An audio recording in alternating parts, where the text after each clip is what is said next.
the BAB and his chief disciples, extracts from the KITAB-IQAN.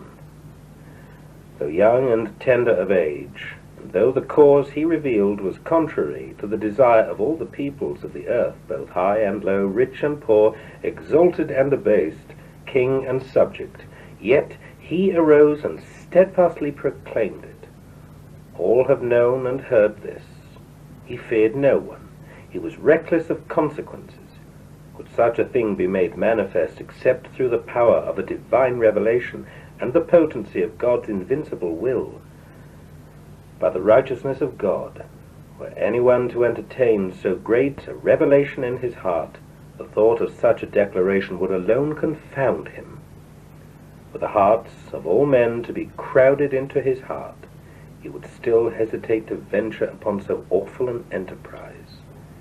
He could achieve it only by the permission of God, only if the channel of his heart were to be linked with the source of divine grace, and his soul be assured of the unfailing sustenance of the Almighty. To what, we wonder, do they ascribe so great a daring?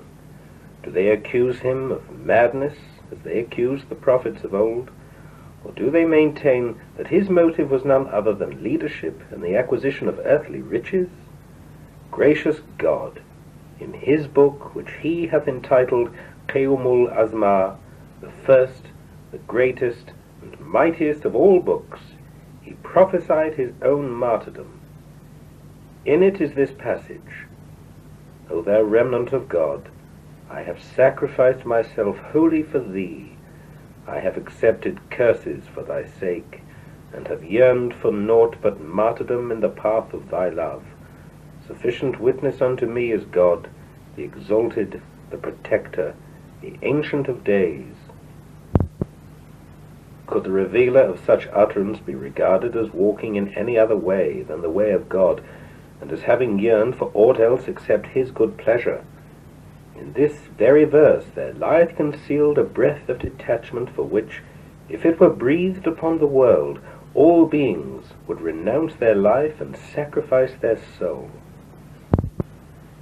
And now consider how this Sadri of the Rizvan of God hath in the prime of youth risen to proclaim the cause of God.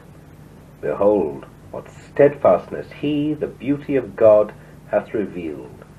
The whole world rose to hinder him, yet it utterly failed. The more severe the persecution they inflicted on that Sadri of blessedness, the more his fervour increased, and the brighter burned the flame of his love. All this is evident, and none disputeth its truth.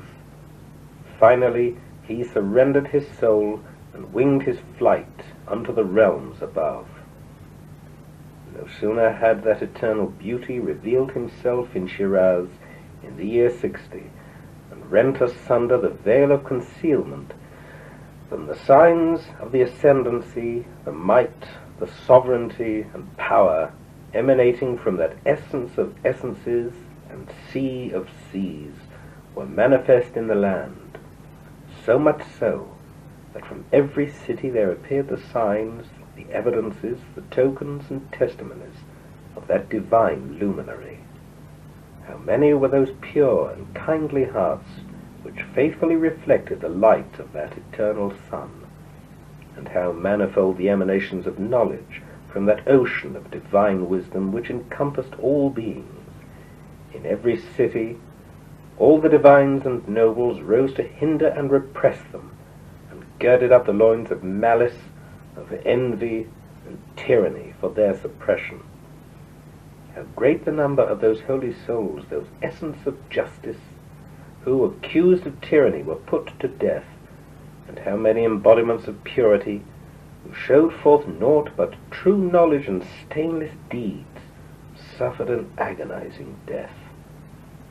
Notwithstanding all this, each of these holy beings, up to his last moment, breathed the name of God and soared in the realm of submission and resignation. Such was the potency and transmuting influence which he exercised over them, that they ceased to cherish any desire but his will, and wedded their souls to his remembrance. Reflect, Who in the world is able to manifest such transcendent power, such pervading influence? All these stainless hearts and sanctified souls have with absolute resignation responded to the summons of his decree. Instead of making complaint, they rendered thanks unto God, and amidst the darkness of their anguish they revealed naught but radiant acquiescence in his will. It is well known how relentless was the hate, how bitter the malice and enmity entertained by all the peoples of the earth towards these companions. The persecution and pain which they inflicted on these holy and spiritual beings were regarded by them as means unto salvation, prosperity, and everlasting success. Hath the world, since the days of Adam, witnessed such tumult, such violent commotion? Notwithstanding all the torture they suffered, and the manifold afflictions they endured, they became the object of universal opprobrium and execration. Methinks patience was revealed only by virtue of their fortitude, and faithfulness itself was begotten by their deeds. Do thou ponder these momentous happenings